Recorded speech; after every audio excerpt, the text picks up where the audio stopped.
परिवारवाद की जो स्थिति है ये वो दीमक है जो राजनीति को, लोकतंत्र को कमजोर कर रहा है।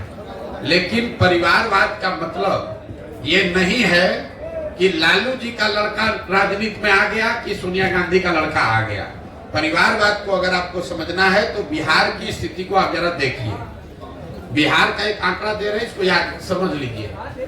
बिहार में पिछले 30 वर्ष में जितने लोग सांसद विधायक बने हैं, चाहे वो किसी भी दल के हैं, किसी भी दल का सांसद विधायक है 30 वर्ष में, सबका सूची बनाइएगा तो आपको पता चलेगा कि बिहार में सिर्फ 1250 परिवार के लोग ही विधायक और सांसद बने हैं। बिहार में की आबादी है 13 करोड़, यहाँ रहते हैं 3.5 करोड़ परिवार, लेकिन सिर्फ और सिर्फ 1250 परिवार के लोग ही विधायक सांसद बने हैं। इसका मैं आपको एक उदाहरण दूंगा, आपको समझ में आएगा। आपको हमको लग रहा है मोदी जी आकर बोले कि लालू जी परिवारवाद कर रहे हैं। लालू जी कहेंगे ना ना तुम्हारे पार्टी में भी परिवार, भाजपा में भी परिवारवाद वाले लोग हैं, हम दोनों को हटा रहे हैं किनारे। आप एक उदाहरण देखिए बिहार के नजरिए से। भाजपा में अभी प्रदेश अध्यक्ष है सम्राट चौधरी जी, उप मुख्यमंत्री इस राज्य के। सम्राट चौधरी जी कौन है? इनके पिताजी का नाम है शकुनी चौधरी। जब इस राज्य में कांग्रेस का शासन था आज से 35 साल पहले, तो शकुनी चौधरी जी कांग्रेस की उस सरकार में विधायक और मंत्री थे। फिर जनता ने कांग्रेस को हटाया, लालू जी की सरकार बनाई, तो लालू जी के भी सरकार में शकुनी चौधरी विधायक और मंत्री बने। फिर जनता ने लालू जी को हटाया, नीतीश जी की सरकार बनाई, नीतीश जी के भी सरकार में शकुनी चौधरी विधायक और मंत्री बने।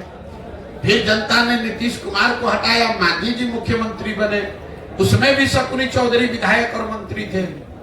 आज जब देश में भाजपा दिख रही है तो भाजपा को भी कोई दूसरा कुशवाहा लड़का नहीं मिला, उनको भी शकुनी चौधरी का लड़का ही मिला है। ये आपको क्या दिखाता है? ये आपको हमको लगता है कि हम कांग्रेस को हटाए, लालू को लाए, लालू को हटाए, नीतीश को लाए। एक ही परिवार का आदमी है, सरकार चाहे किसी की हो। और मैं आपको सिर्फ एक उदाहरण दे रहा हूं। आप किसी भी बिहार के विधानसभा क्षेत्र को उठा लीजिए, किसी विधानसभा और लोकसभा क्षेत्र में पिछले 30 वर्ष में 4-5 से ज्यादा परिवार के लोग न चुनाव लड़े हैं, न जीते हैं, न हारे हैं। तो जब तक इस व्यवस्था को नहीं बदला जाएगा कि विधायक का लड़का विधायक बने, मंत्री का लड़का मंत्री बने, तब तक सुधार नहीं होगा। आप इसको समझिए। अगर सुनील गावस्कर का लड़का ही क्रिकेट खाली खेलता तो हमने अपने सचिन तेंदुलकर को कहां देखा होता। अगर सचिन तेंदुलकर का लड़का ही टीम में रहेगा तो विराट कोहली कहां से आएंगे।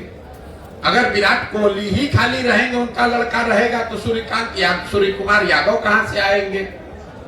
ये लोकतंत्र इसलिए बना हुआ है कि जिसमें भी क्षमता है वो आगे आए, समाज का नेतृत्व करे।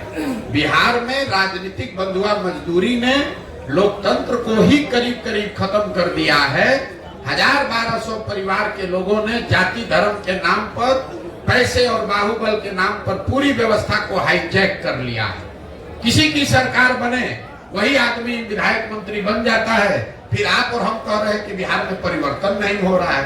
अब शकुनी चौधरी अगर 30 वर्ष में कांग्रेस के राज में, लालू जी के राज में, नीतीश के राज में सुधार नहीं कर पाए, तो अभी भाजपा के साथ जुड़कर कैसे सुधार कर देंगे? ये बात समझने की जरूरत है। इसलिए जनसुराज में नीचे से वैसे लोगों को खड़ा किया जा रहा है जिनके बाबूजी विधायक नहीं है तो कोई बात नहीं है, आपके पास पैसा नहीं है तो कोई बात नहीं है, आपके पास अगर समाज की समझ है, आप में जज्बा है, नियत है, बिहार को सुधारने की मंशा है, तो आप जनसुराज से जुड़िए। बाकी चिंता जनसुराज